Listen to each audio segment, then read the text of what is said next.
getting attendees. There is one already. Okay, I'll be back. Give me 2 minutes. And stop recording this, please.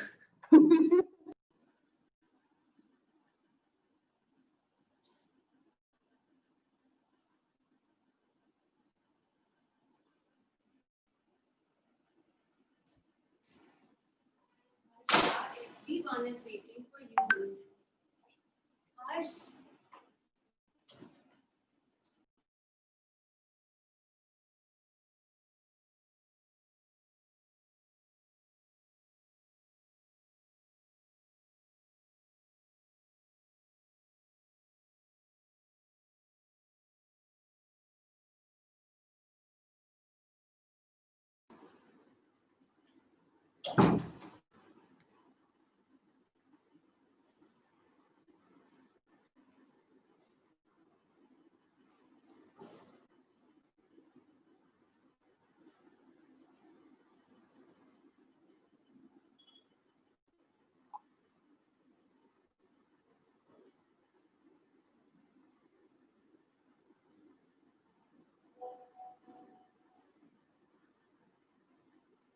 Good evening, ladies and gentlemen.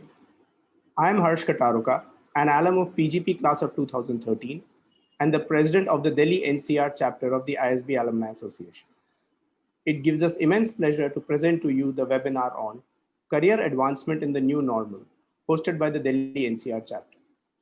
The pandemic has affected us all, but our dynamic team of chapter leaders are committed to organizing meaningful events to increase and strengthen the bonds amongst the alumni community. We also request the chapter alumni to share their valuable suggestions. You can reach out to us individually or also on the official chapter email ID, which we will share on the chat. Before we begin, I would like to give a shout out to some of the chapter leaders who have worked tirelessly on this event. In no particular order, Amreshwar Sati, PGP Max class of 19, Abhishek Yadav, PGP Pro class of 2019, Sarthak Ahuja, PGP class of 2017, Shruti Sharma, PGP class of 15, Amit Kumar, PGP class of 2010, and last but not the least, Nirupam Srivastava, PGP founding class. With this, I would now like to hand over the reins to Nirupam to take the session forward.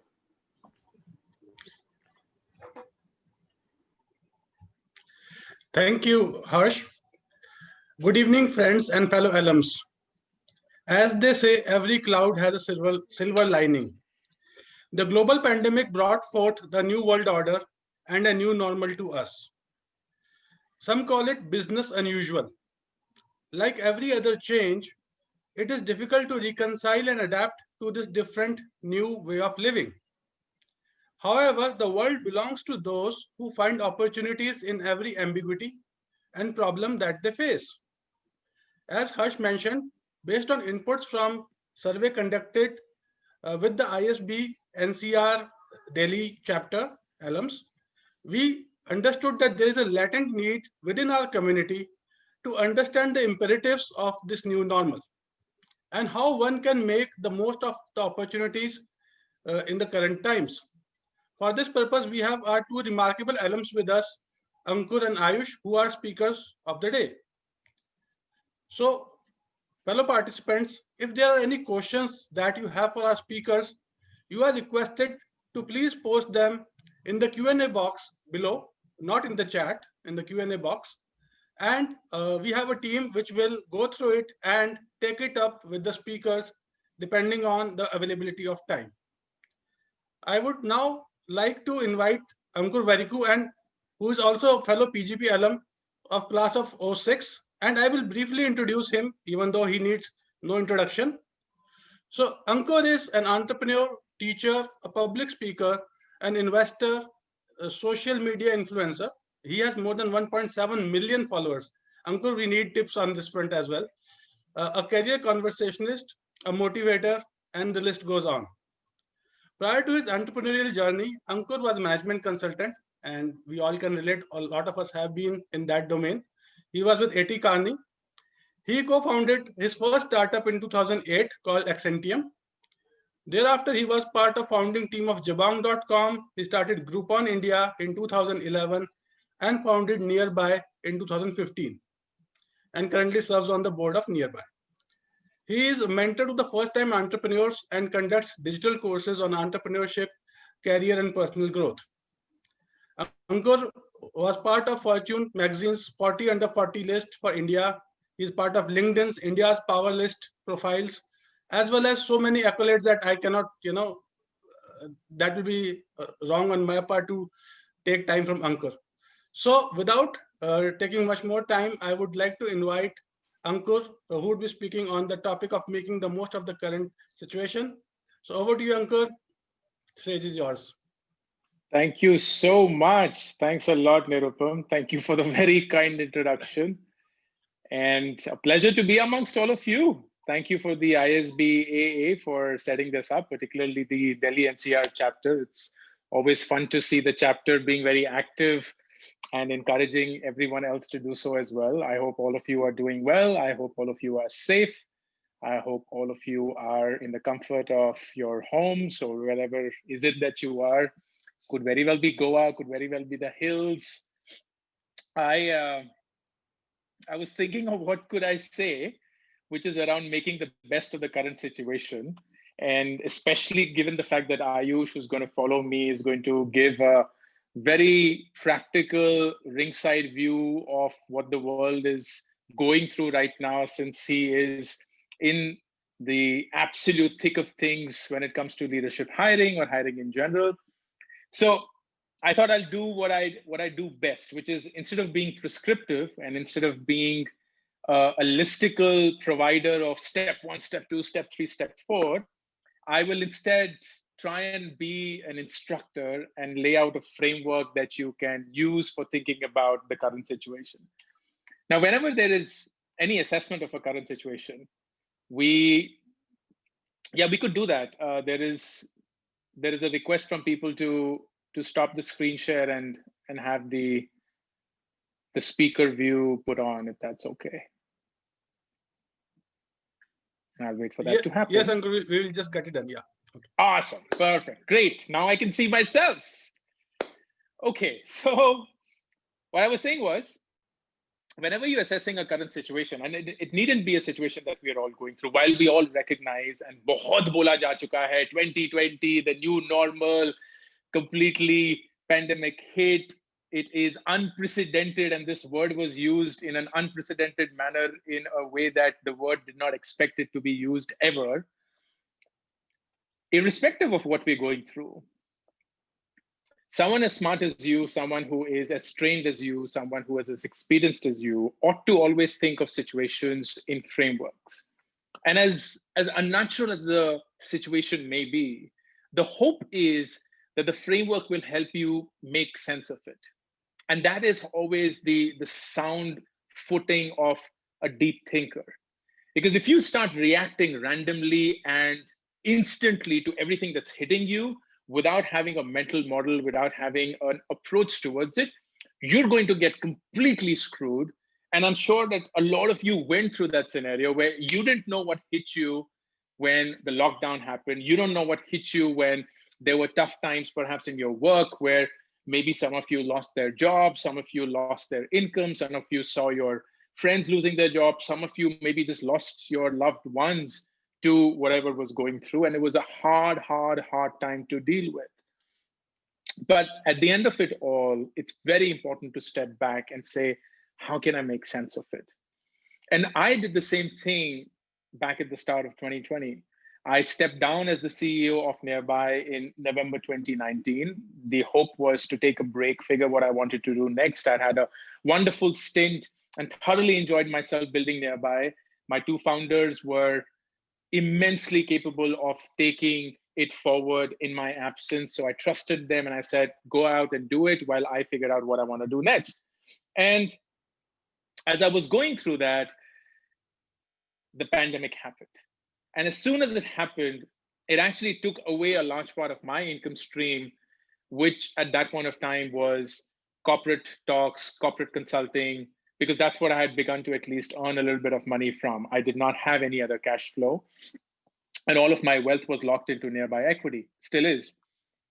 So I thought and paused and stopped and tried to make sense of what was going on. And here is what I figured.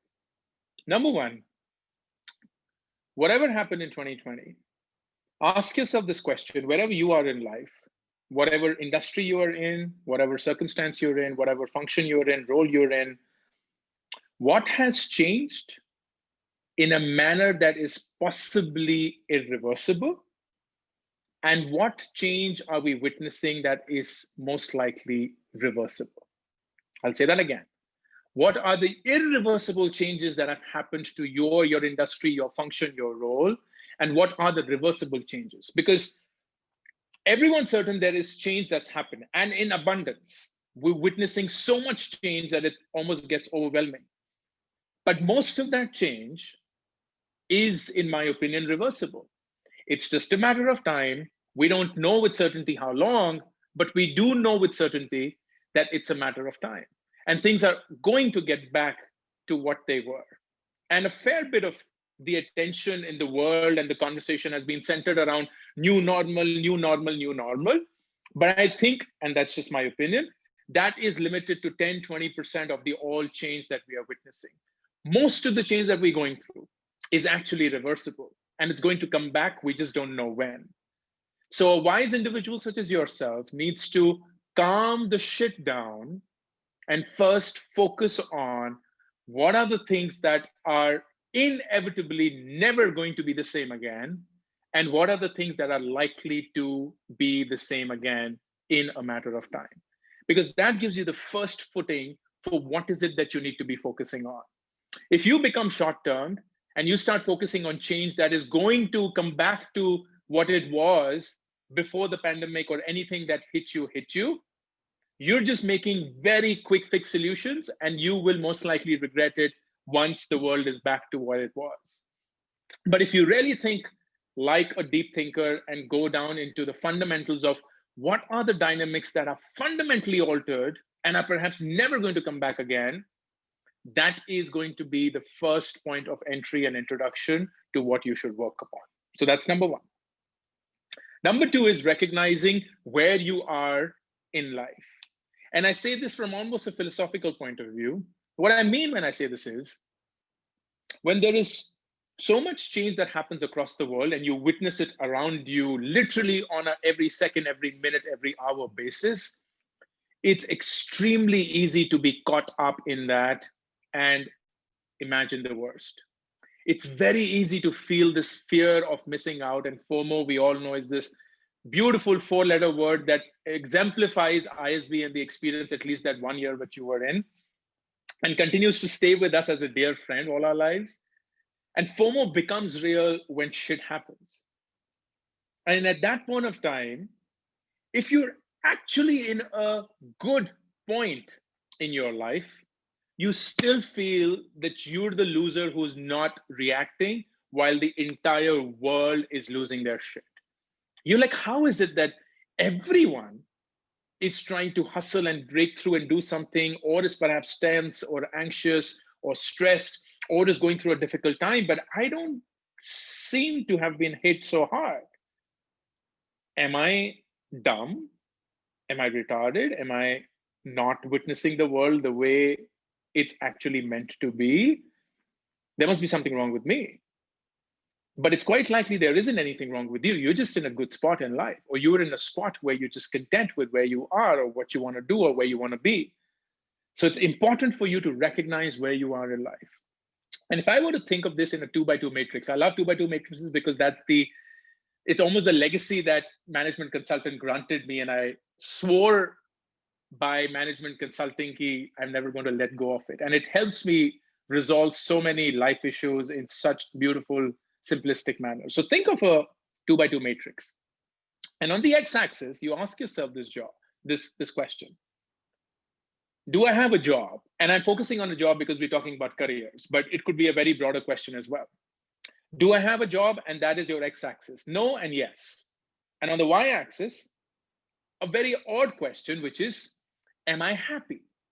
Am I happy with my job? Am I happy in life? Am I happy where I am? No and yes. And here are these 4 positionings, and let's go through one by one. Number 1, you have a job and you're happy. You have a career and you're happy. Guess what? God's kind to you, or the world's kind to you, or you must have been doing something right. You're in a place which is not yet affected, or even if you're affected, you seem to be in a good spot because you're riding a wave. You could be someone who is perhaps in the edtech space and that is going through a boom. You could be in the content space and that's going through a boom. You could be in the delivery space and that's going through a boom.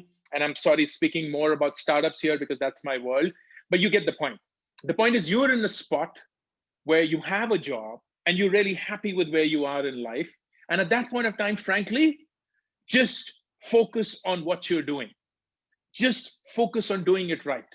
Do not be blindsided by the chaos that's happening next to you, because that is just noise. It is just noise, nothing else.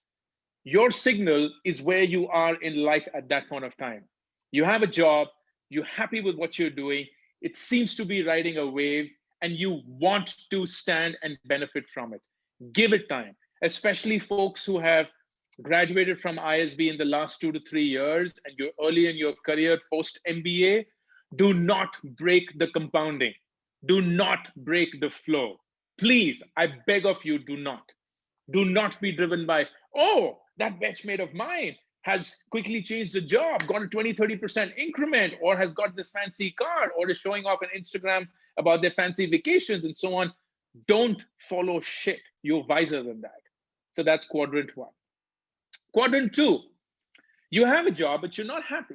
Maybe you're not happy with the job, you're not happy in life or whatever, but let's just focus on the career. So you're not happy with the job. If you want, you have two choices. You can look for a job, or you could perhaps consider starting on your own. If you want to look for a job and the world's telling you, you know what, it's the worst time to look for a job, they are lying. Because here's what happens.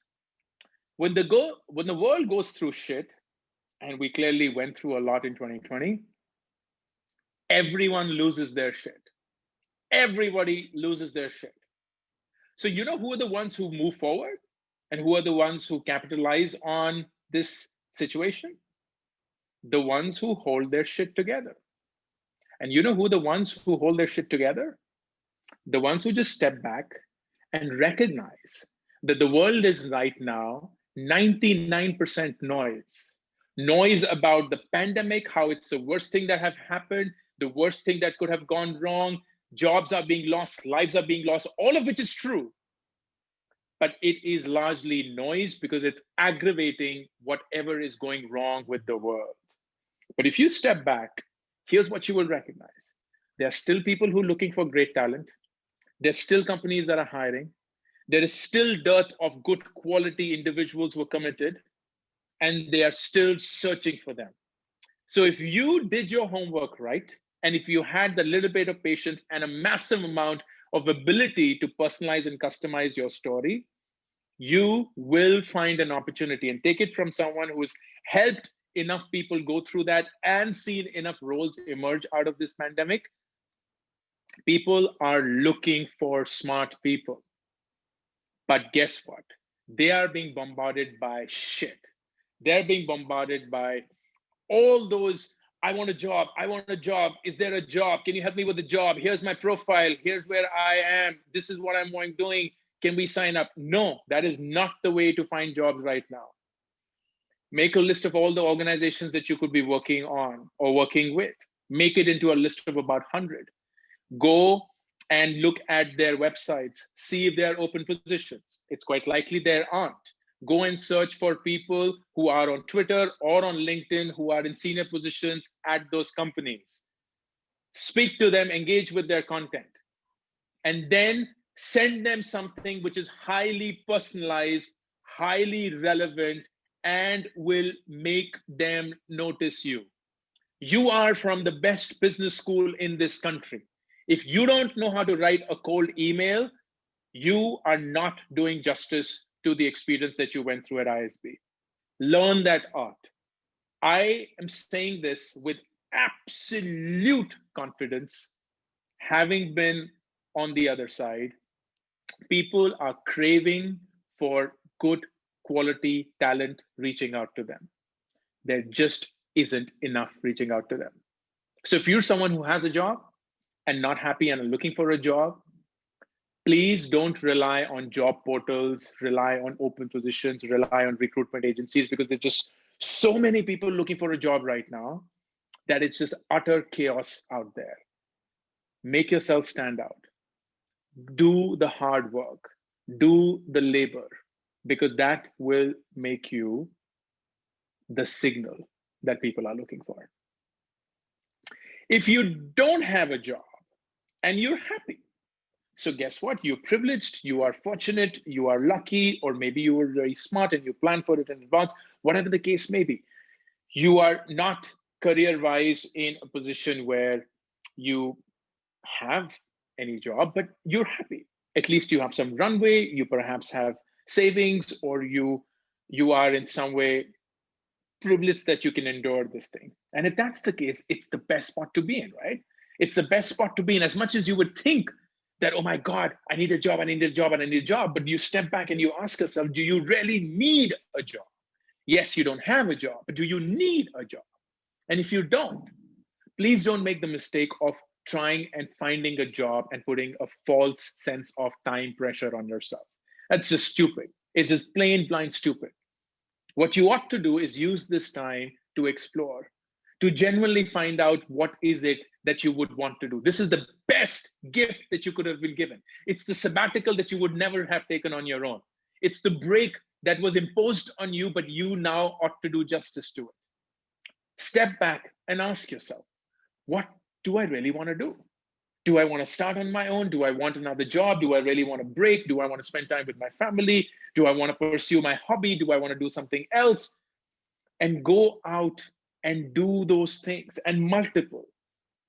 There is enough and more that you can benefit from this break, because this is the only time where you get the time to think, to abstract yourself from the chaos of a day-to-day work-life routine, and focus on what is it that you should be doing that sets yourself up for the next 5-10 years.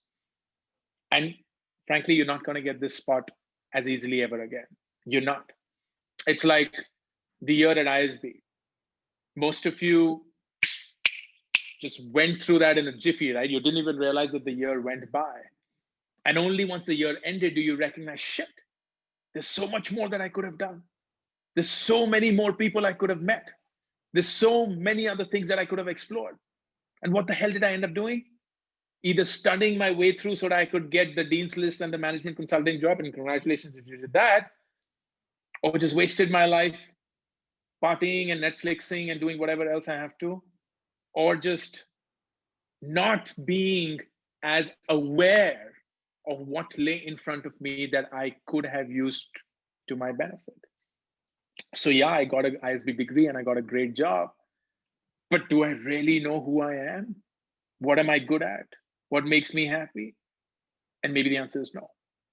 And if it isn't, then my friends, this is the time for you to figure that out again. And then the last one, which is the hardest one, and I recognize most of us might be in there, which is we don't have a job, or perhaps our job is in a question mark or whatever else it is, and we're not happy. We're not happy because we need a job. We're not happy because it is a requirement. It's a need. It's a want. It's something that is critical, and we are in a position where we have to do something about it. And there, again, those two routes, and I go back to the same thing. People are looking for talent.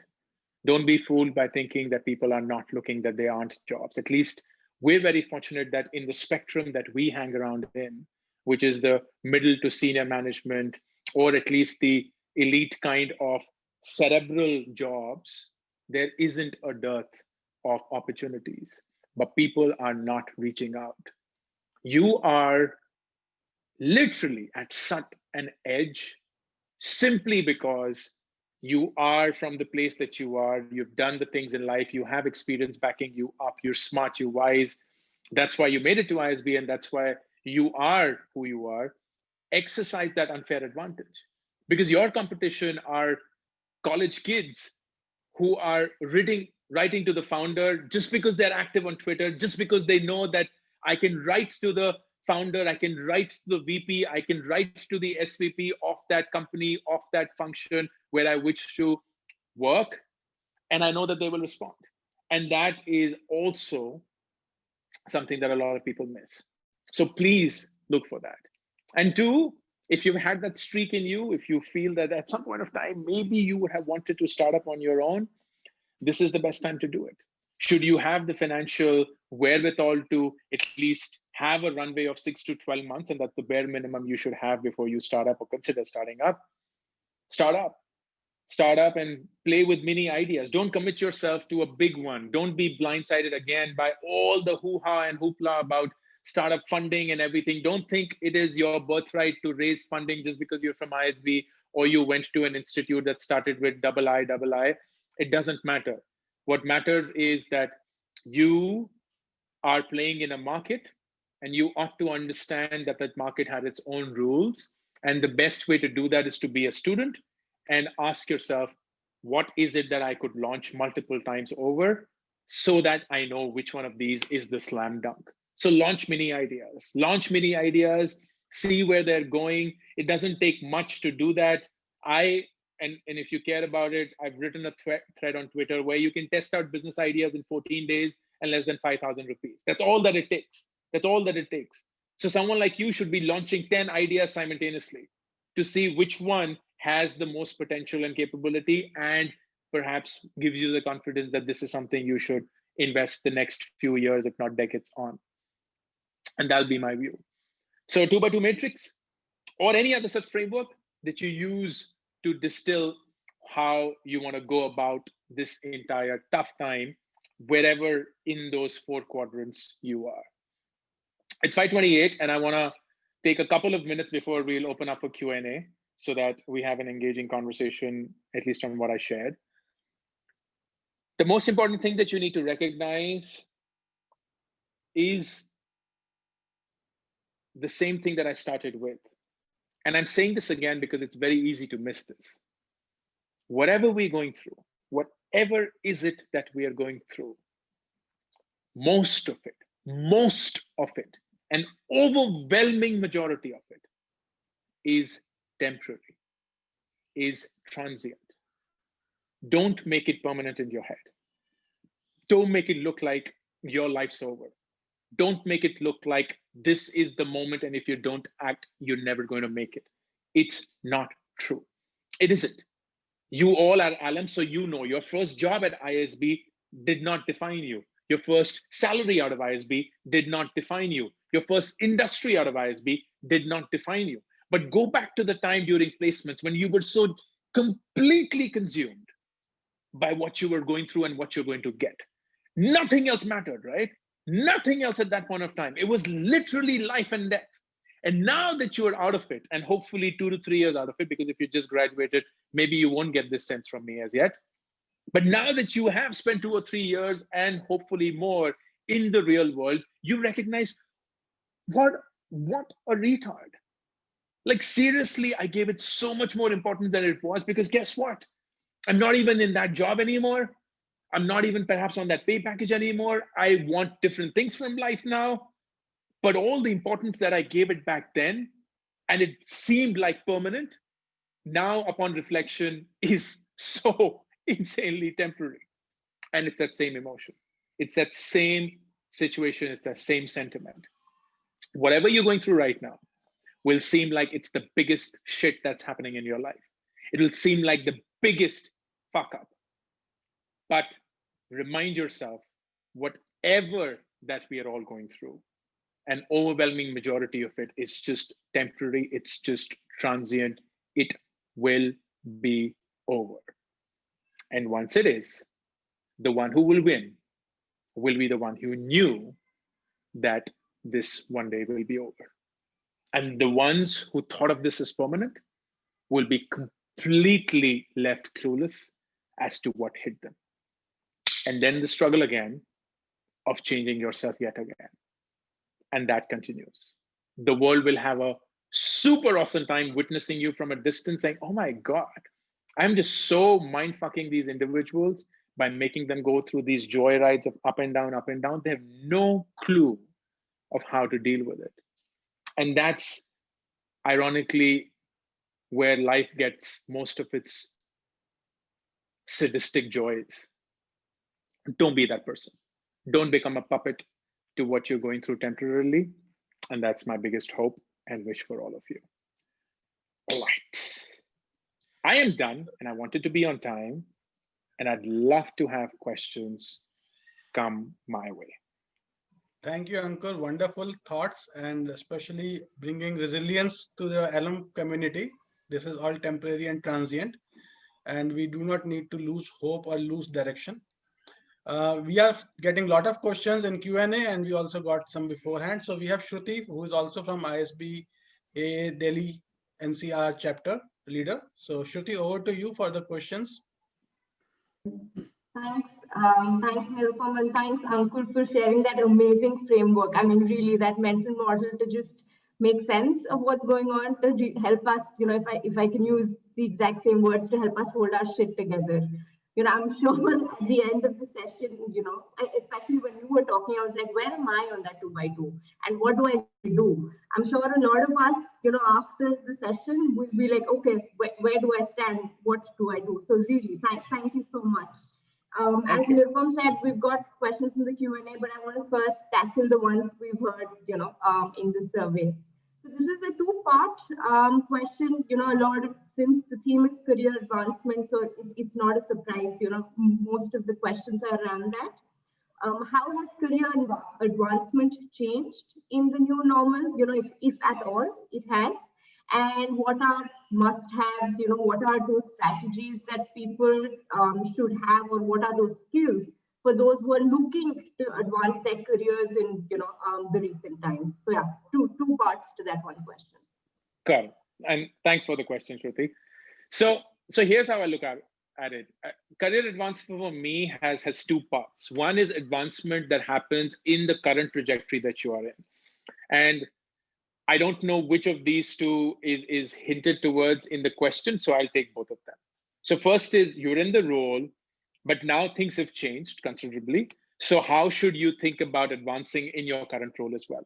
And the second one is, I think of my career not as my role, but I think of my career as who I am. So what is it that I need to do to perhaps change roles, or maybe advance in different functions, different industries, different roles, and so on and so forth. In the first one, there is, if you're in a current role, you're happy in that spot, but you're still not sure of whether things have changed because of the pandemic, because of whatever has happened, and you're going through this flux. I will encourage you to go through the same round of questioning that I started with, which is specific to your role, specific to your company, specific to your industry. What are the things that have changed, which are reversible? And what are the things that have irreversibly changed? And it's bound to be the case. Let's pick an example. Let's say you are in the hospitality industry, and that has been hit hard like no other industry. People are clearly not traveling, at least not for business anymore.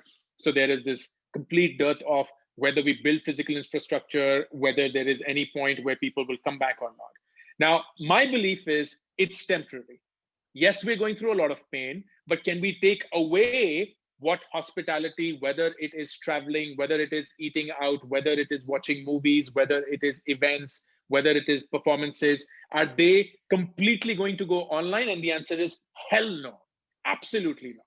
That is not the human DNA. So it's stupid for us to even bet on the fact that that is going to happen, particularly in a country like India. So that is transient. However, there is going to be a fair deal of new market opportunities that get created because people are comfortable with online hospitality, if that is a word. So there are performances that are happening online. There are gigs that are happening online. People are clearly watching a lot of content online. People are clearly experiencing a lot sitting in the comfort of their homes. So while this will come back, there is bound to be a new opportunity that gets created, which is only and only serving an online mix. So my belief is, if there were people on an average spending 4 days of a year in hospitality events, now they're going to be spending 8, of which the 4 will continue to be offline when things are back to normal, but there will be these new 4 that will be consumed online because they've experienced this world for the first time and they are completely blind blown and they're like, yeah, that's something that I can sign up for. It's cheaper, it's faster, it's more comfortable. So if you're in that spot, then you have to think of where your role will change, because there will be this one side that will come back, but then there is this completely new side that will perhaps take over in a meaningful manner and will become sizably big in the next decade. So if you stick to the old version of who you are, you may struggle. If you focus on the newer version, you'll prosper, but that's how you think about it. The same thing is if you want to change jobs. Which are the industries that have immensely benefited irreversibly because of the pandemic? Which are the industries that have not benefited from the pandemic and that seems to be irreversible? And which are the industries which will come back to what it is just a matter of time? And then you decide where you want to play. For instance, my belief is that education has fundamentally changed when it comes to higher education. But primary education will come back. It is bound to come back. Testing has completely changed and perhaps forever. No one's going to go to Kota anymore. Going to go to Kota to study for their IIT. Kota is dead. That city is gone. And unfortunately, lost its revenue stream. Everyone's going to go online now.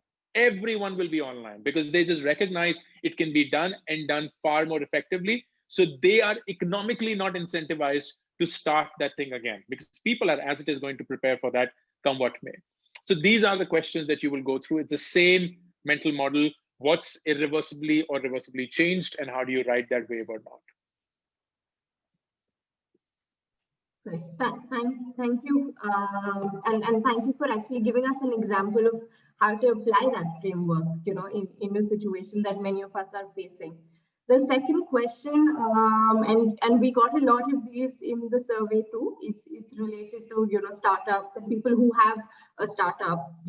How do they, in these unprecedented times, what is your advice to people who have a startup? How do they keep things going? Talking about sustenance of business, because it's difficult a lot. Like you said, there are a lot of things that may have changed, even though it's transient. So what is your advice to startup owners to keep things going? Sure. So I completely empathize with people who are going through a tough time because Nearby went through a tough time. We are fundamentally a step out app, and we were all about stepping out to eat or spas, salons, movie halls, recreation, and so on, and all of that shut down, right? So our entire business went to literally zero. We went to the same revenue that we were doing in April 2011. So we literally went back 9 years. And the biggest thing that you first need to plan is, if there is zero revenue, do you still have runway for 12 months? And as a founder, come what may, you have to get to that point. Now that may mean taking some hard decisions on people, taking some hard decisions on costs, taking some hard decisions on infrastructure, but that has to be done because your fiduciary responsibility is towards your organization, your company. And that means that as the CEO and the founder of the organization, you have to set it up for existence. So 12 months runway with zero revenue. That's at any point of time, your positioning. Wherever you are, whether you were in March 2020 or whether you are in Jan 2021, it's 12 months of runway with zero revenue. Number two then is the same thing that I shared. What are things that are irreversible? What are things that are reversible? For instance, we at least have the fundamental belief that the world will come back to normal. But we also recognize that there are things that will perhaps not come to normal. Food ordering has become somewhat of a natural thing, at least in the metro cities. So eating out will not be so much there. But in tier 2, tier 3 cities, food ordering is not that high because people went back to just making food on their own. So eating out will actually come back in a far bigger way because people are just tired of eating their own food. So there will be two different animals getting created out of this, and you have to then play your cards accordingly. So go back to the same reversible, irreversible change that is impacting each of your industries. And if you are unfortunately in a spot where the industry or your clients or your business is in a domain which is irreversibly affected, then you have no choice but to pivot. And let no one tell you anything otherwise. Don't be foolish and don't be irrationally optimistic to wait for something miraculous to happen, because that is just plain stupidity. Please wake up and smell the coffee and recognize you have to change. That is the reality. It's unfortunate, nothing which is your fault, but if it is, it is. And go about and make that change happen. Thank you. I'm just checking with Nirupam if we have time for one more question or. Sure, let's take one more question. I think we have an anonymous attendee who has asked a question. So, Shruti, if you don't mind, let me read it through. It's open in front of me. Sure. Okay. So, Ankur, it's a very specific question, but feel free to generalize it. It says, is it a good idea to leave your current job, a fairly good one, for a possible higher studies, and in brackets US, towards a domain you are keen on pursuing? So, if you were to generalize and remove US part, even otherwise, is it a good idea, or what do you suggest? So the big assumption here is that the job you are in is not towards what you wish to pursue. Otherwise, why would you want to drop that and go for education? Now, if that's the case, I will encourage you to take a long-term view. You have a good job. You're not replacing it with another job, but you're essentially saying that I want to go for an education, which means that I'm assuming you have the financial wherewithal to sustain yourself while you are a student. And if that's the case, and the education is a good education that you will want to pursue for the next decade, then absolutely, like, the job is not going to help you except for give you money, because the big assumption is that that job is not in the area where you wish to pursue. If the job is already in the area of what you want to pursue, and you're now thinking, should I complement that with an education? I'd say no, because the world's going through such change that the ones who are working and in the thick of things right now will get an experience that is far richer than what some textbook has been written 5, 10, 15, 20, 15 years back. And it is not going to be just as impactful or practical as what you're going through right now. So if it is in the same field, then please continue with the job. If it's in a different field, go for the education. It's a long-term bet. That'll be my view. Shruti, why don't you ask the next question? Sorry. Yeah. So a very quick one, and this is very broad, but Ankur, what according to you is the biggest opportunity that the new normal has sent our way? If you had to pick one thing. Okay, I'll not give a prescriptive answer. I'll give a slightly philosophical answer. I think genuinely, and I mean this from the bottom of my heart, the biggest opportunity that this new normal has thrown at you, whether it's career, whether it's professional, whether it's personal, is for you to pause, glance at where you are in life, and ask yourself, am I in the right trajectory or not? Not in the right spot. Your trajectory matters more than your instantaneous position. It's where you're headed that is far more important than where you are. So don't blame yourself for where you are. Please do yourself a favor and don't compare yourself to others and where you are, but analyze where you're headed. And this is not by design, but has been imposed on all of us. It's a moment of reflection. It's a moment where we have been forced to step back, pause, reflect, and think about where we're headed. And if you don't like where you're headed, please fix that, because you're not going to get a better position or a better opportunity to do it. It is just an excuse that you're buying by saying, oh, the world's not the best place to be making moves right now. The world is moving. You just don't have the courage to make that move happen for you. Wonderful point, Ankur. And again, the key message, I think, is don't stop because you think something has happened. Continue in your direction if that's the direction you want to go. And this is the best opportunity in some sense. So Thank you, Ankur. Wonderful hearing you. And now let me invite Amreshwar, who is also a fellow ISB Delhi NCR chapter leader from PGP Max. So, Amreshwar, over to you for a vote of thanks and further announcements. Yeah, thanks, Nirupam, and thanks, Shruti. That was wonderful. And now, Ankur, what a session. So it was so engaging, and it was great hearing you, as usual. Of course, as I missed few of those Hindi punchline we always used to see on LinkedIn or Facebook, as I mentioned the other day. So having said that, I also picked up few questions from the chat. I will just ask one of them, Ankur, because I think that's very relevant. It was asked by Siddharth that today people are scouting talent with the belief that employers would have lost their bargaining power and they can get a good deal. What's your advice to them? Are they too short focus? That's a lie. That's not true. I'm yet to have any. So what's happened is the following. What's happened is that there has definitely been a rationalization of compensations, and that have ought to been. So what you see as a downfall is actually the actual number that it should have been. If a IIT engineer stepping out of IIT as a software engineer is getting 25 lakhs, that was obnoxiously high and was never the right number. But now if they're getting a number lower than that, don't call it a correction. It is what it should have been. So yes, there is rationalization. But at the same time, I can say this with absolute confidence. There are so many opportunities that I'm aware of, which are not necessarily the most senior ones. And I'm sure Ayush will speak about that as well.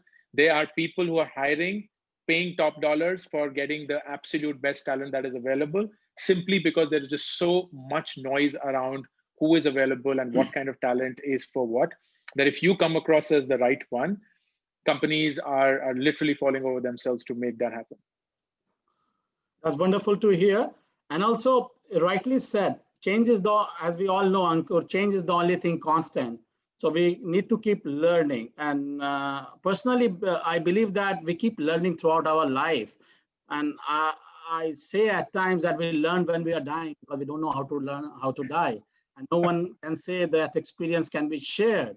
But having said that, I will have one question from you, Ankur, is that what is your biggest learning? I mean, if you have to pinpoint, which was a life changer or something you would like to share with your fellow alums, biggest learning of your life? I know it's very difficult to pick one. It is very difficult to pick one, Amreshwar, and I'll be doing injustice to all the other learning. But I'll say that the biggest learning period for me was conclusively ISB.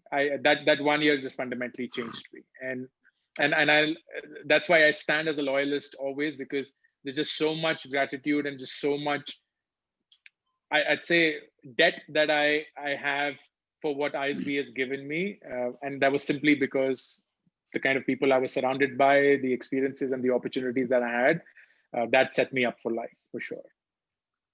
That's wonderful, Ankur, and thanks a lot, Ankur. And the key takeaways which I would take is that the positive pitch and how most of the changes are reversible you made. You shared about the insights about the job market and the perpetual dearth of good talent. The 2x2 matrix is excellent, as already Shruti pointed out earlier. Employment and happiness is a practical way of realigning our careers, no doubt about that. And it's a great time, good time to start our startups. If we have run away for 12 months, that's the key. So in short, that's the key mantras are self-belief and art of being different is the key mantra of success, which I take from your session today. And more importantly, we should know where we are and not where, and the way we are, heading up, as you said, and where we end. That's the most important thing. And thanks for your lovely words. And it was a great session, Ankur. And with that, we end your session tonight. And thanks a lot. It was direct dil se, I would say. Thank you so much. Thanks a lot. All the best, everyone. Thank you so much. Good things, thank you for having me. Has to happen. Thank you. Thank you so much. Maybe soon we'll have you again. Thank you. Thank you so much. Ankur. All the best. Thank you. Bye-bye. Thanks a lot, ladies and gentlemen, to be patiently hearing and learning a lot of insights from Ankur. Now, we have an announcement to make from behalf of Delhi chapter. This was our first endeavor. We had a lot of good team efforts amongst all of us in spite of all odds, pandemic. We keep talking, we keep making programs, what all. So we have 2 more lined up. So I will just make the announcement on next. That would be a session with our Dean, Professor Dr. Rajendra Srivastava, which will be happening on 2nd week of February. We will keep you posted with the date and the links. So we all are looking forward to have you there before we move on to Ayush session today. Now, I would request Ayush to please join. And so about Ayush, Ayush is also an alumni of PGP Max. He is from class of 2017. And Ayush is a mechanical engineer from SRM University and also has recently completed an executive diploma in disruptive strategy from Harvard Business School.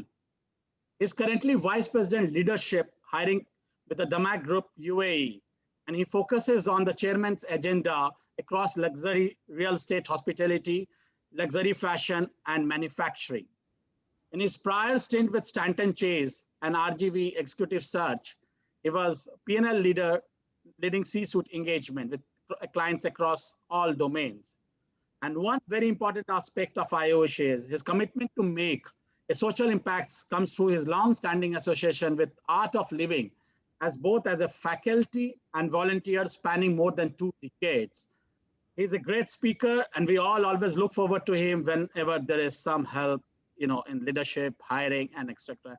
So, and also Ayush enjoys music, discovery, singing, and biography, and he's a fitness freak. So we welcome Ayush Doshi. He joins us from Dubai. Hi, Ayush, how are you doing? Hey, I'm Amresh. Hi, everyone. Great seeing all of you on this session today. And big thanks to Ankur for such an amazing and energizing session. Actually made my job much easier in terms of stuff that I'd like to cover.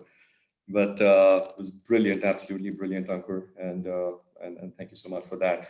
Amresh and the team back in Delhi and the Alum Association team should thank you all so much for bringing this lovely event together. I think it's a great way of sharing best and next practices and just being with each other in whatever times we are in right now. So kudos once again. Yeah, Ayush, so we'll now begin. So again, we'll have the same format. You can go and then the Q&A can come on the Q&A and we'll pick up some Q&As. And so we need to have your perspective, which is a very different perspective of what Ankur had. So from a search consultant and also a recruiter and also, an expert in this area. So over to you, Ayush, looking for a very engaging session from your side. Thank you. Sure, Amresh. Thanks once again. So over these last few months, especially, I've had a lot of them, reaching out, seeking advice on what they should be doing in times like these, on how they should be looking at career transitions, if at all, on how they should be looking at progressing in their current careers or wherever they are currently positioned, so on and so forth. And of course, many of them also coming back and, voicing concerns around, some of the tough times that they are going through, not having, a steady flow of income or revenue or a job, unfortunately. And I thought this would perhaps be the best time to be able to share some of my insights and experiences over these years from, being a search consultant and also being part of the industry now, focusing on leadership hiring especially. So I'm going to try and see how we can make this entire session as broad-based as possible and as generic as possible to be able to cater to, the PGP Pro and the Max audience, let's see how we get there. So a couple of things that I wanted to, leave as food for thought first. Not really expecting responses from all of you right up, but this is something for you to ponder over and think over. Is, something to do about your own personal branding. And so how many of you have actually thought about, your personal branding? How many of you have actually had the opportunity to work around your personal branding in the last, let's say, 6 to 12 months? Has it been around, has it been a scheduled format where you're kind of, spending at least a couple of hours every week? Is this something that you're doing on a fortnightly basis? Is this something that you're trying to practice on a daily basis? How many people know you so far, or maybe how many people know of you at least, is the question that I'd like all of you to think about, not just for now, but even for times to come, which is a very, very important question, because at the end of the day, when you're talking about career reflections and career perspectives, and when you're talking about reaching out to search firms and prospective employers, and perhaps looking at making business pitches as a startup from that perspective, what you're indirectly doing is marketing yourself and working towards making yourself more visible, right? Which is a very, very critical exercise. So let's say, for example, if you're a thought leader, then have you taken the time off to maybe pen these thoughts down, say on LinkedIn posts, for example, or author books. So if you've had a chance to, have you had a chance to kind of write some blogs, or have you had a chance to attend webinars and display some of those thoughts and spread those thoughts across to a wide range of audience over these months? These are things that you need to ask yourself to see what have you done about what these last 6 to 12 months have been for all of us. More importantly, if you've not had a chance to yet, then ask yourself the question: how long are you going to wait before you can start engaging in something like this? For all you know, you may have not thought of yourself being a great thought leader or a great visionary from that perspective, but some of these exercises could just bring that out in you, and you could be one of those actually going out there and making an impact to a larger audience and a larger society around you. So my recommendation, before we even get into understanding career perspectives, and before we even get into understanding how you should be reaching search firms, so on and so forth, is to first start working and considering your personal branding as a very, very serious exercise throughout your career journey, which is, in my mind, the first thing to do. We can always talk a little more about this as we get there in terms of Q&As, but moving on, the next thing that one obviously wants to do is start thinking about, all right, if I have a job like Ankur mentioned, am I happy in that job? B, if I'm not happy in that job, what do I want to do next, right? And if you're thinking about what you really want to do next, then that's where you will have to start looking at reaching out to the right set of people, engaging with the right stakeholders in different organizations, different parts of the world, different sectors, so on and so forth, to see how you can start making a transition from a career standpoint, or from a sector standpoint, or even from a functional standpoint, right? But for that, what is absolutely, absolutely important is first to identify the right search firm that will be interested in engaging with you, that will be, that will resonate with your profile, and would be more than happy and more than keen to represent you and introduce you to their clients, right? So search firms are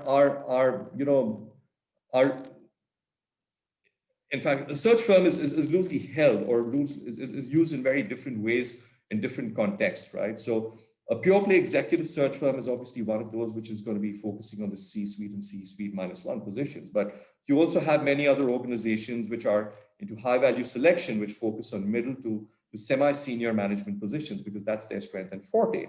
You've got organizations and recruitment companies that take care of, the volume hiring to the middle management hiring, because that's their forte. So and in fact, you also have groups which take care of a combination of all of these together. So it's absolutely important for you to first figure out, which firms do you want to target, and where do you actually fit in that entire, career trajectory? Are you a C-suite leader? Are you someone who's currently at a director, vice president, senior vice president level position, trying to kind of, make it up there? Are you someone who's a senior manager at this point in time, trying to make it up to an assistant vice president or a vice president level position, or a director level position, so on and so forth? Based on that, it's important for you to identify the search firm that you want to reach out to, because more often than not reaching out to the right search firm could cause a lot of disappointment, because you're not going to hear from them. At the end of the day, it isn't, a value add for their business to be able to engage with you, because they have enough and more going on in their own world with their own clients itself, right? So reach out so identify the right search firms, make that list. More importantly, reach out to the right consultants in those search firms, which is a very, very important exercise, right? You'll have a lot of information available on the website. You can find them on LinkedIn, but then please understand that while your underlying intent is to be able to kind of land yourself an introduction to their clients, or is to be able to kind of, engage with them so that they can, talk to you about potential mandates that they have running with them actively. That's the underlying intent, and all of us understand that. But the approach that I would use if I were you would be a little different. I would look at, how I can be a value add to that search consultant and make his or her life easier, right?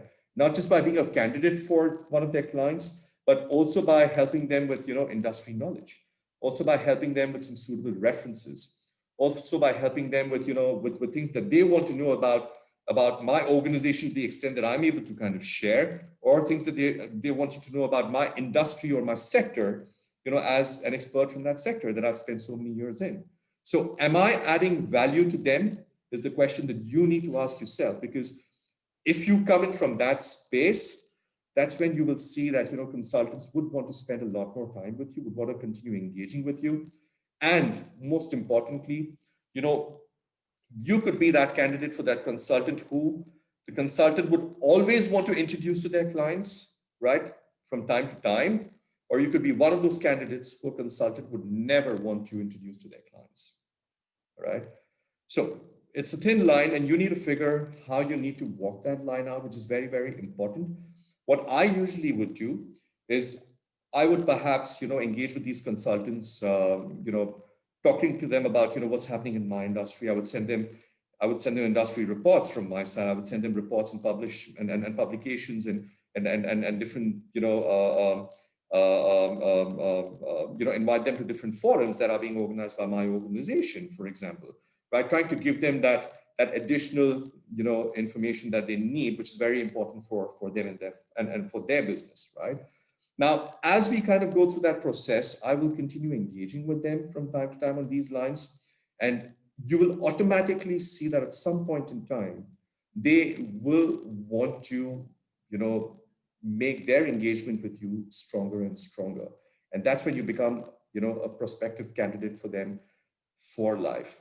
Once a relationship, always a relationship in this world is the way I have seen this. I know of candidates who've been constantly engaging with me in the best of ways. They've been with me for the last 10 years, 12 years, and we continue to keep our association going in different ways. So I think what is important is identify the right firm, identify the right consultants in those firms, and then identify the right way of engaging with them, which is very, very important. It's not so much about taking, but it's also, reciprocating in terms of giving a lot more than you can take back in return.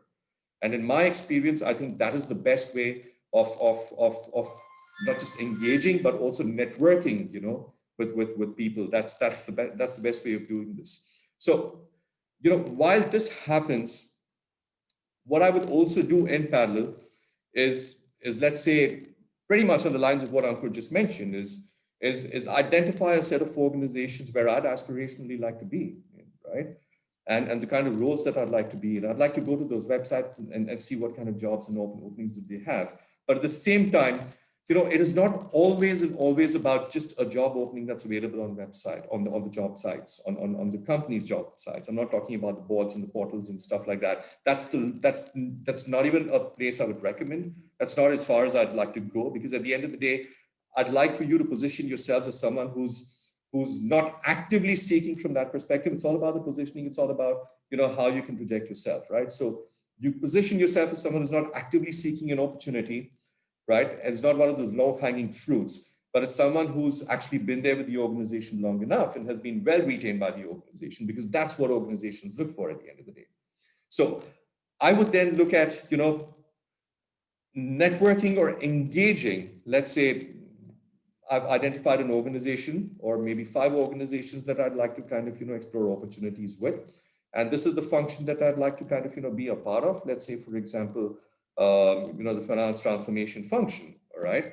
Now, I would actually go down into let's say, LinkedIn, or figure a way to identify people who are running those functions, doing enough and more, homework around, what they've been doing over these years, so on and so forth, and start writing to them, in a very, very strategic manner. Not so much about me wanting to engage with them for an opportunity with their organization, but more around wanting guidance and seeking advice. Let's say, let me give you an example. Finance transformation. Let's talk about that, right? So I would perhaps write into to the head of finance transformation of an organization, on the lines of, hey, allow me to introduce myself. I'm so and so from this organization. We've been through a financial transformation journey over the last couple of years. We've gone through a standardization journey. We've gone through automation over these years, and and we've done a lot of process and re-engineering over these years. Despite which, I still find that there are certain gaps that we see when it comes to achieving the kind of efficiencies that we were looking at, right? We've not been able to make it there, but but at the same time, we're keen to see how we can get there. And this is one of could I perhaps write into you and maybe seek your advice or guidance on how you've done this in your organization, or help me see gaps that you feel I should be filling, and so on and so forth. And that's the way I'd like to kind of begin my engagement with these people. Not really talking about me wanting to look at an opportunity, but more from a perspective of trying to exchange notes, exchange thoughts, and in the process, actually displaying my proficiency and expertise around that subject. Because at some point in time, I will have, that engagement becoming strong enough where the potential of this converting to an introduction to the right stakeholders in that organization is going to be very, very high. So that's the way I would go about networking. So networking for me, in my context, the way I see networking, and the way I have experienced networking, is not so much about taking, but it's coming from a space of giving. Because the more you give, the more you will actually get back in return. And I have seen this working very, very well over these years. So especially in times like these, I would go back to not, looking at taking so much from the market out there, but first making myself available to the market in terms of, how can I be of help to anyone out there in terms of introductions, in terms of, content, in terms of, thought leadership. And then, most happy to kind of, see if the right kind of introductions can be done. And from there on, automatically what I have seen is it works towards kind of, somewhere these same people going out of the way to help you with whatever they can. And it works beautifully well. So networking, clearly in my context, is not so much about taking, but it's more about, being able to give and being available for people out there, and in return getting whatever you want to get as your underlying intent. So that's the way I see this. But as you go through this journey, what I also kind of see is that the network that you build over these years also turns into an element of mentorship over a period of time, right? Now, where you end up becoming a mentor to someone, or you end up finding mentors for yourself. Now, this, in my mind, is one of the best ways to be able to tackle current situations where, today it's extremely critical, especially for those who are looking at, transitioning out of whatever they're currently doing right now. It is your mentors who will be able to kind of, help you get where you want to be and getting an introduction to the right set of people. But before you get there, it's important for you to ask yourself a question. Am I network worthy? Am I prepared to be a mentee and a mentor, as the case may be, which is very critical again. So ask yourself this question: what is it that I bring to the table for the other person to invest 20 minutes of their time with me? Or perhaps give me a memory space on their phone book. Is this person even going to bother kind of reaching out to me another time if I need something? So these are things that you need to ask yourself to make yourself network worthy and mentee worthy, if at all. Which also means that at no point in time should that learning curve stop. It's important that you keep notching yourself up from time to time. It's important that you keep upskilling yourself from time to time, because if you have been able to, for example, for some unfortunate reason, you've been made redundant, the question that, I would have as a consultant and as a prospective employer is, what have you done in these 6 months? Have you done something to kind of, notch yourself up? Have you done something to kind of improve your learning curve? Because that's the piece that I'm looking for. I'm not really bothered about, why you were made redundant. What I'm looking for and I'm interested in is, what have you done in those 6 months where you've taken a break to be able to kind of, be a completely different person to the extent you have been able to? Have you identified opportunities where you felt they were, or have you been able to identify gaps that you were lacking? Have you been able to fill those gaps up in these 6 months? That's the piece that I'm looking for as a consultant or as a prospective employer there, right?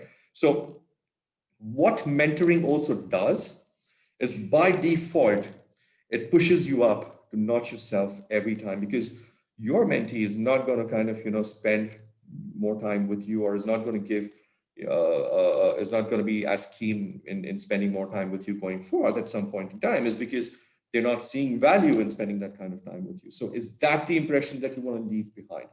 So identifying the right consultants, identifying the right search firm, approaching networking as a concept in the right manner, in the right light, the way it should be. And at the same time, getting into a mode where you start mentoring people and also have mentors at any point in time, I think is absolutely, absolutely critical in times like these. It is in times like these that, these mentors will be able to kind of, handhold you and guide you in different ways. And you can't wait for a right time to start having or start getting into this mode. And that's exactly the question. My first question where I asked you is, are you spending enough time in your personal branding? There is no time for it. You don't have to say, hey, I am so and so, and therefore I don't need to go through that exercise.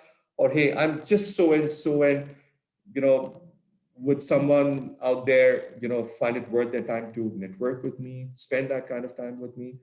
No, both these approaches are absolutely, spelling disaster for you. This is the time where you start putting this into your calendar, set a placeholder for yourself. Every weekend or wherever you feel it's comfortable, it's important for you to spend a few hours on your personal branding, and then start getting into the exercise of, networking, mentoring, identifying search firms. Make the life of the consultant easier for you. Send a 2-pager CV, which is absolutely crisp and brief, or a 1-pager if you're able to, but if not more than a 2-pager, right? Send a short little crisp note about 3 or 4 bullet points about yourself, which makes the life easier for a consultant to position, you in front of their clients, or to even see a value in engaging with you or spending those 20 minutes with you, right? So that's something that, I feel is absolutely critical in times like these. The next thing that I'll actually jump onto is career transitions, perhaps, and functional transitions. So if you're in a spot right now where you feel things are going well for you, pretty much on the lines of what Ankur mentioned, I think see if you can get stronger at doing just that, and keep growing, from that perspective. But if you feel, this is not what you want to do, or if you feel that, at this point in time, or, let's say you've been made redundant and you need to go out there and look at, new opportunities. What I spoke of in the first section is something that you have, you'd be good to follow. But for those who have a role right now and want to make switches and transitions, now, a lot of people ask me, I have been part of, let's say, oil and gas, I've been part of consumer and retail. Can I move to other sectors? The answer to that is absolutely yes. Why not? But the question then is, how do you do that, right? Now, let's say, for example, if you're from the oil and gas sector, right, the first thing you want to do is identify sectors which have very similar business models, right? Now, when I say business models, let's talk about the go-to-market strategies. Let's say oil and gas from a retail or a downstream perspective, has a primary, secondary, tertiary model, and a direct or an indirect model, a B2B or a B2C model there, which so strongly resonates with FMCG, with retail, with the auto comp industry, with the paints industry, with process, manufacturing industries, with chemicals, with tire manufacturing industries, with battery manufacturing industries. There's a host of industries that you can actually transfer your skill sets to at the end of the day. But it's all again about how you find the right people within those organizations, use those first 2 or 3 things that I spoke of earlier, and work towards making that transition. Now, the answer is you definitely can make that transition as long as you're able to kind of talk about the synergies and highlight those synergies strongly, which is very, very critical. Now, it's not so much about the product. The product is absolutely important. The product information and knowledge is important. But given that we've all had some great times in the years that we have, and we've been fairly successful and wise in our own ways, understanding the product is not going to be a big deal, right? Now, what you may want to highlight is how you would be able to add value from the best practices of a different industry sector, a global industry sector, a more complex sector, or a sector with equal amounts of complexity into this sector now, which is going to be a mutual win-win and a mutual value proposition for everyone together in that entire equation, right? Transitioning from one function to another, my take on that is that if you're able to kind of make that transition in your existing organization itself, I think it would add a lot of value to yourself, before you look at making that switch to another organization in a different function. Which also means that you've got to make yourself absolutely prepared to go into that particular function. If you do not have the skill sets, make it known to your stakeholders, make it known to your bosses and the ExCom, whoever the case may be, that this is the function that you'd like to look at from a long-term perspective. And therefore, what I am doing now is going through, let's say, an online learning program to fill those gaps in and understand that function well enough, or that subject well enough. If you're one of those who's looking at moving from a particular business unit from within the organization to another business unit, you know this better than me, that this is a very similar way of being able to kind of make that transition. But at the end of the day, if you're making a functional shift and a functional transition, I would strongly urge you and recommend that you do so in your current organization first, because it'll also give you an opportunity to be able to experiment if that works for you or not.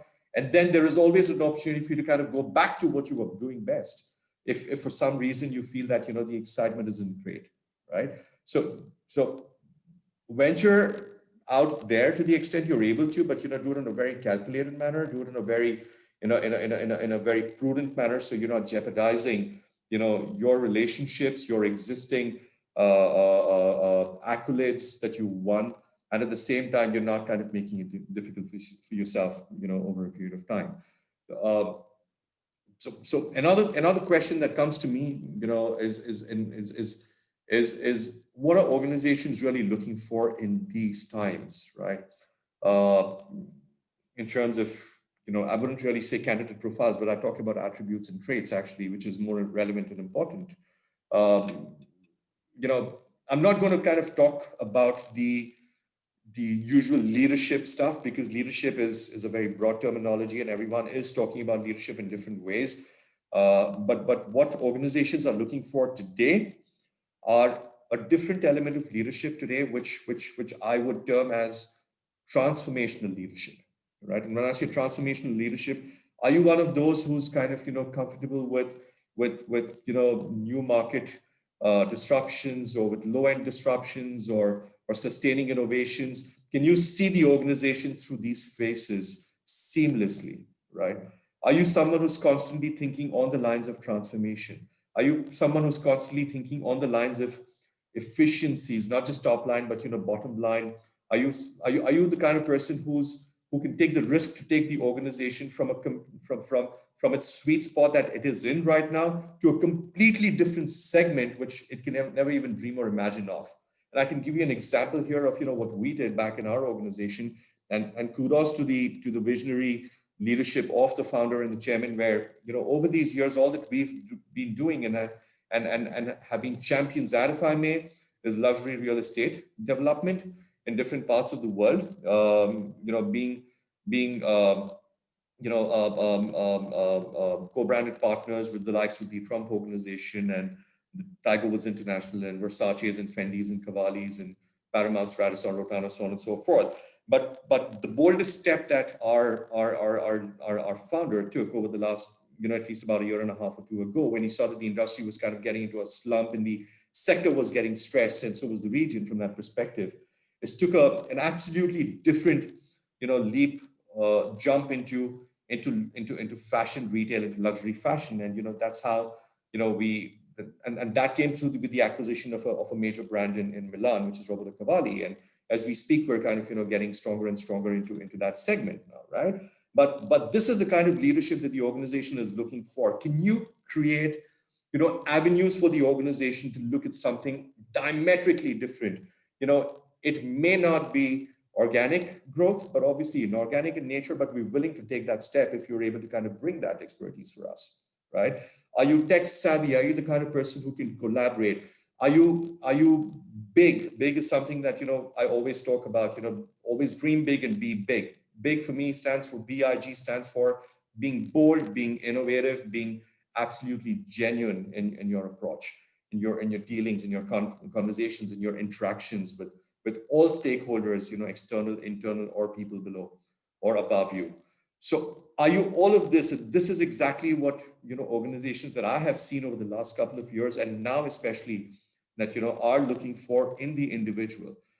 Stability of career is very, very critical. So endorsing that point of, what Ankur made a little while ago as to, if you are into your career, let's say 2, 3, 4 years, and if you feel that, you want to make a jump and a shift just because someone else that has made a jump and a shift for a few, dollars more, then hang on, you're not setting, the right example for yourself. You're not positioning yourself, or you're not thinking really long term as to how potential employers or consultants should be, will be looking at your profile. So hang in there. There are avenues and opportunities within your own organization itself. So just a few dollars more, it doesn't really make sense for you to keep jumping ships from time to time. So stability is something that organizations are looking for. Unfortunately, unlike the West, India is not a market where they take very lightly to, to leaders and candidates kind of jumping ships very often. It reflects, differently upon the profile of the candidate there. So stay where you are, be stable, always think on the lines of making an impact, and showcase that in your CV, because all of this that we're talking about goes into your CV. How have you improved your personal branding goes into your CV. Are you kind of someone who's doing constant webinars? Are you someone who's authoring books, who's writing blogs, who's contributing to LinkedIn posts? Are you someone who's thinking transformation? Are you someone who's thinking about not just disruption anymore, but disrupting disruption instead? All of these things, go into your CV and the attitude that you carry while positioning yourself either with potential employers or consultants out there. So that's the light in which organizations are looking at people today. Age does not really matter anymore. I'm glad that we've come out of that syndrome from over these years where it had to be, someone's got to be with this age profile, and only then will we look at, bringing them or slotting them into this particular band within the organization, so on and so forth. I'm glad, we're losing that bit in India and also in this part of the world. So age does not really matter. It's clearly a function of your ability to be able to make an impact and how transformational leader you are and what you can do and what you can bring to that organization. That sense, right? So that's the way organizations are looking at people. And another thing that, I keep talking about, and, something that Ankur stressed upon is one of his, one of those quadrants is if you, at this point in time, for some reason, do not have a job, you're being made redundant, it's a great time and a great opportunity for you to look at, what next? Can I kind of, be that next unicorn in the years to come? Can I be one of those who's creating that entire ecosystem and therefore creating employment for people vis-a-vis me, scouting around for employment? Now, it takes a lot of courage. It definitely takes a lot of, some a deep thought process. Definitely the wherewithal in terms of the financial stability.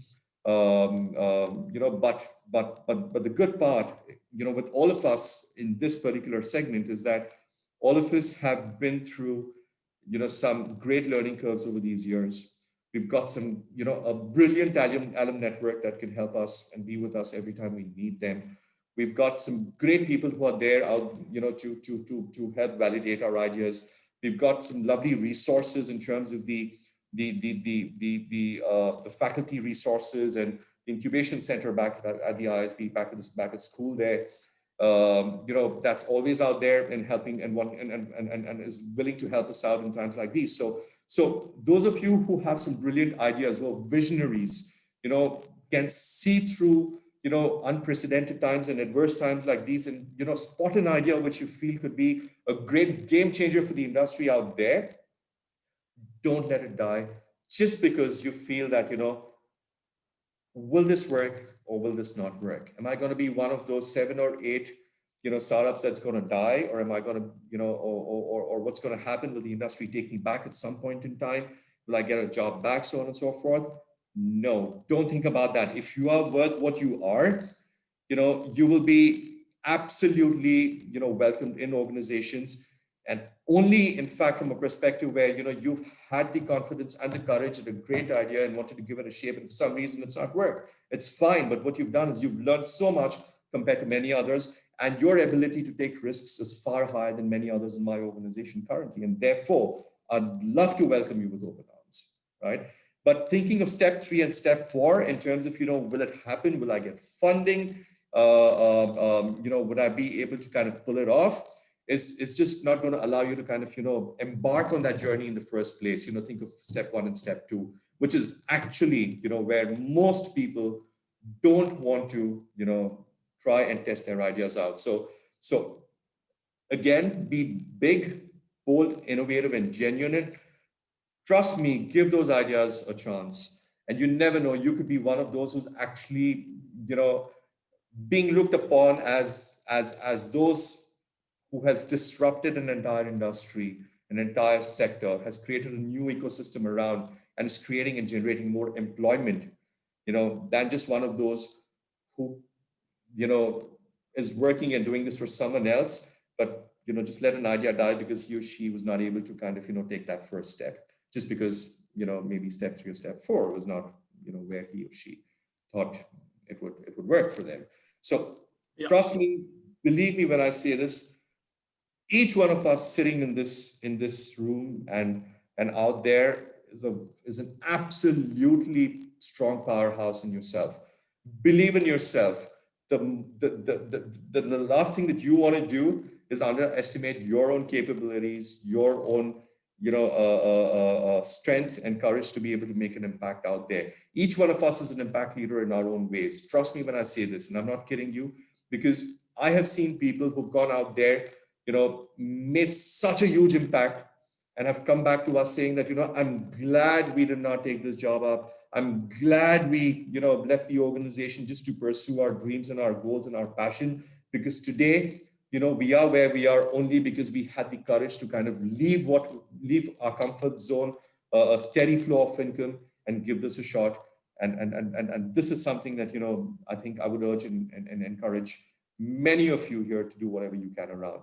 So yeah, at the end of the day, my last submission to this entire segment would be, is we've all had the opportunity to be part of a great B school. We've had some brilliant experiences around this.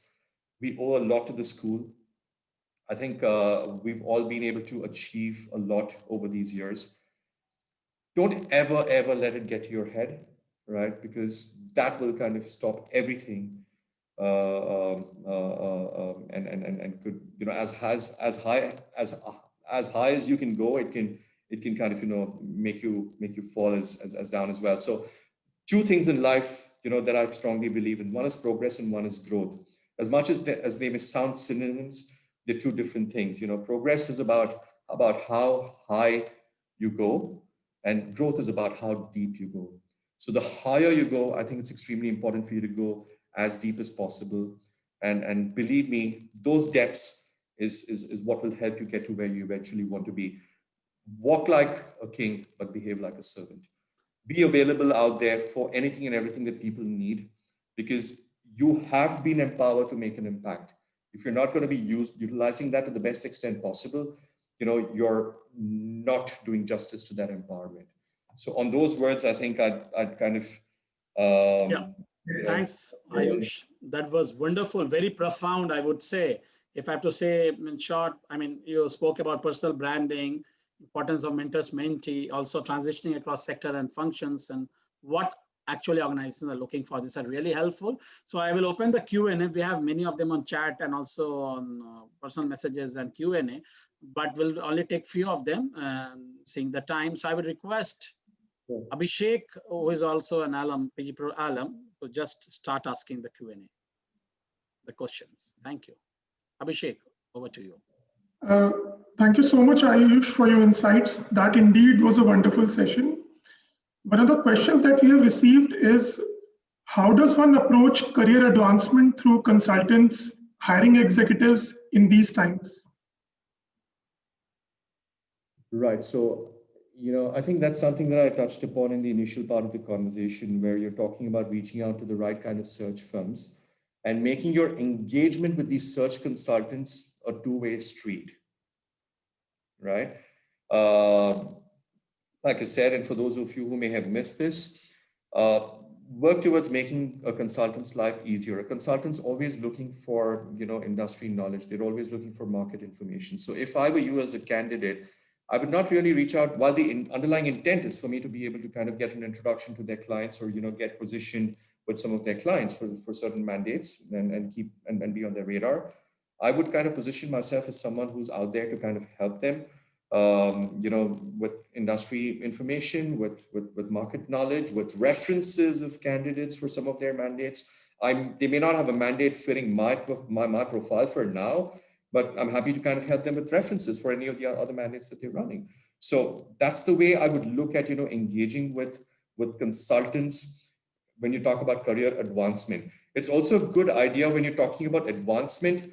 It's a good idea to be able to, spend some time,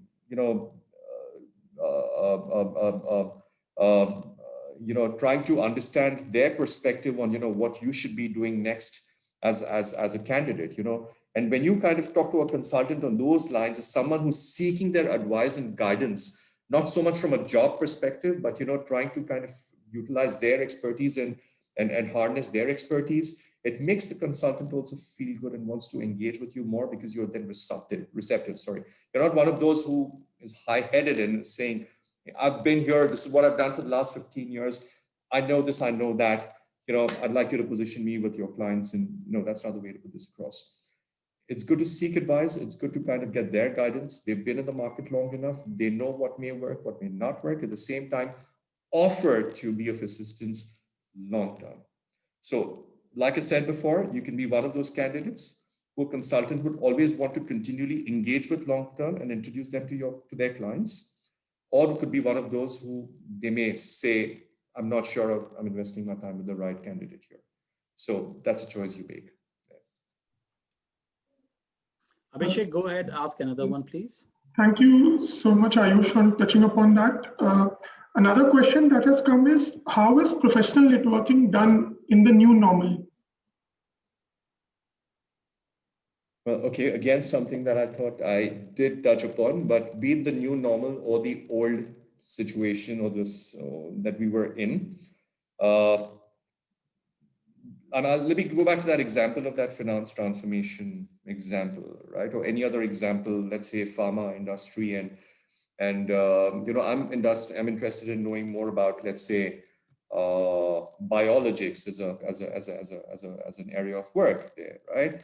So I would then kind of reach out to people from, say, specific organizations which are focusing on biologics as an area of business.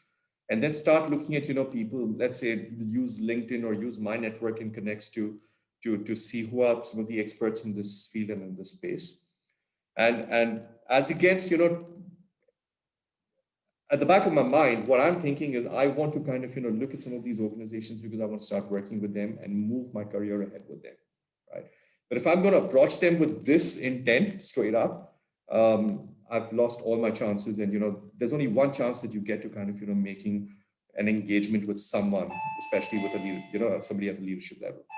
Instead, what I would do is start talking to them about, what I understand about that space, what I'm looking at doing in that space, what is the work that I've already done in this space, and these are gaps that I'm trying to kind of fill in and understand more about. And because he or she is an expert in that space, I'd love to seek their guidance and advice around this, and start working on that engagement, right? Of building that network, building that relationship, making it known to them that I'm not in this for a vested reason or a vested interest, but I genuinely want to understand and learn more because you are that expert and you are that person.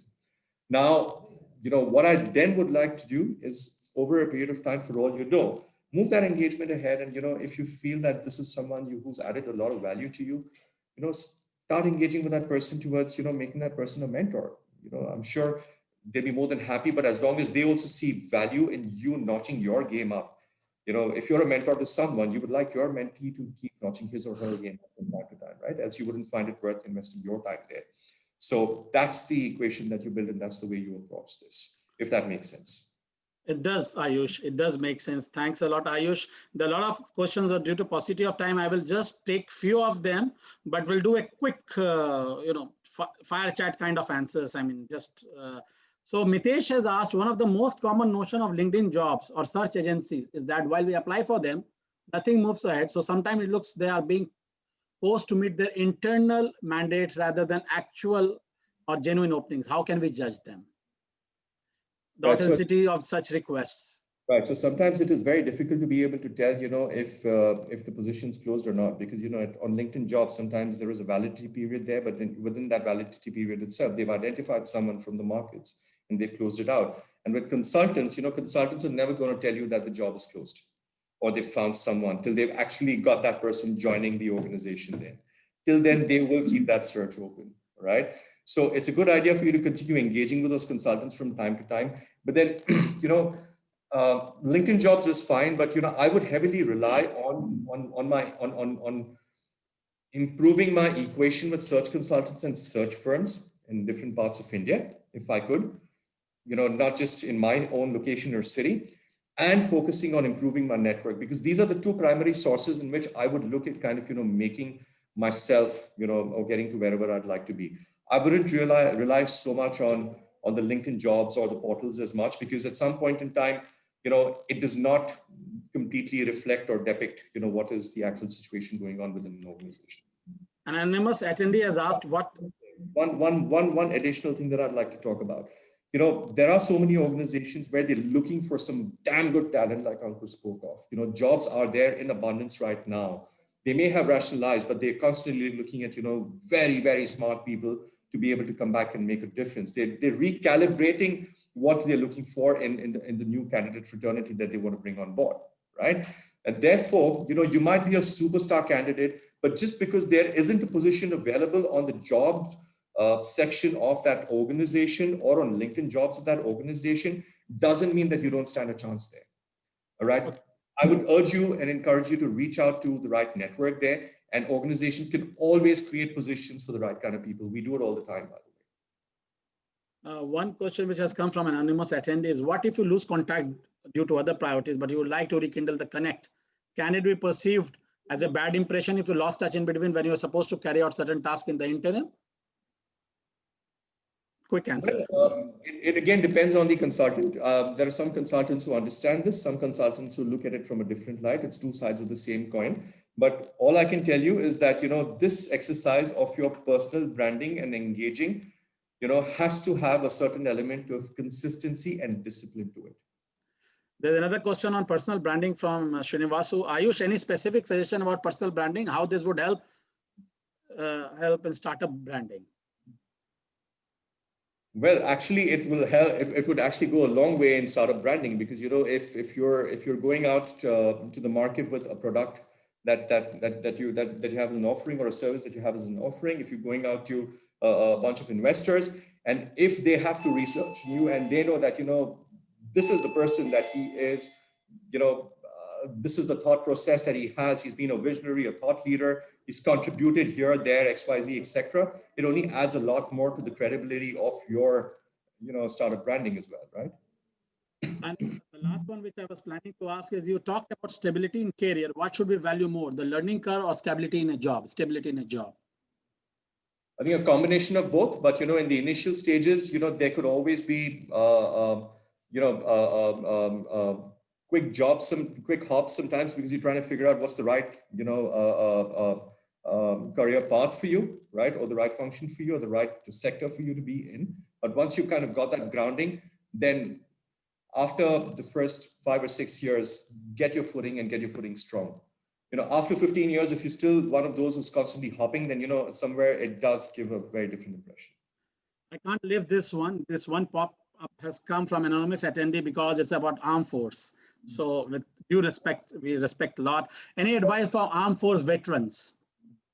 Absolutely. Armed force veterans are quite sought after in a lot of organizations, purely because of the rigor and the discipline that they bring to the entire table, and the never say no or never say die attitude that they bring to the table is something that organizations are looking for. So from that perspective, please look out for the right kind of roles. Now, it's important that that India today is at one of those phases where aerospace and defense is growing to be a very, very big sector now, right?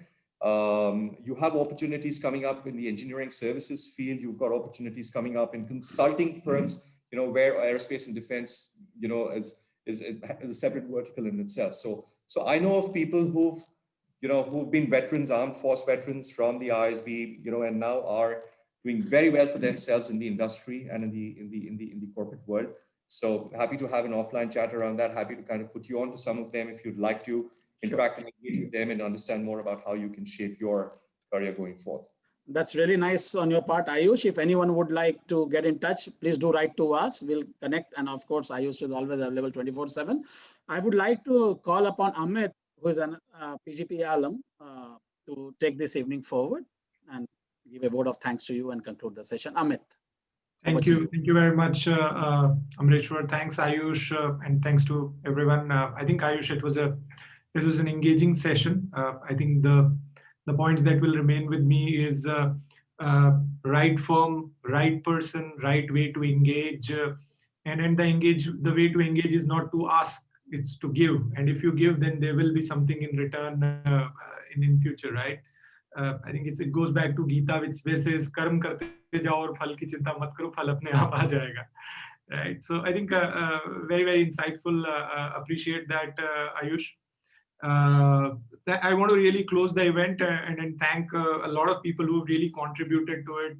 Thank you to all the alums. Thank you to the Delhi chapter team. Thank you to the ISB Alumni Association. A special mention to people who really made this event what it is. Revati, Nitin, Priyanka, Jadhav, ISB IT team, everyone, guys, you really rocked and made this possible. So thank you very much to each one of you. And then before we officially close, I want to say we look forward to having you in the second week of February when we are looking to organize a session with the dean. So look forward to having each one of you back with us. Thank you very much. Appreciate each one of you joining us. Bye-bye. Thank you all so much. Take care and stay safe, guys. Yeah. Keep rocking. Thank you, Ayush. Thank you, Ayush. With this, we can conclude the session. Thank you, everyone. Stay safe and take care. See you in second week of February with the dean. Request all to log off, please. And thanks for joining in. It was wonderful having you all. Thanks, Ayush. Thanks for such wonderful insight. Thank you. Bye. Thank you, Amrish. Thank you, everyone. Cheers now. Bye.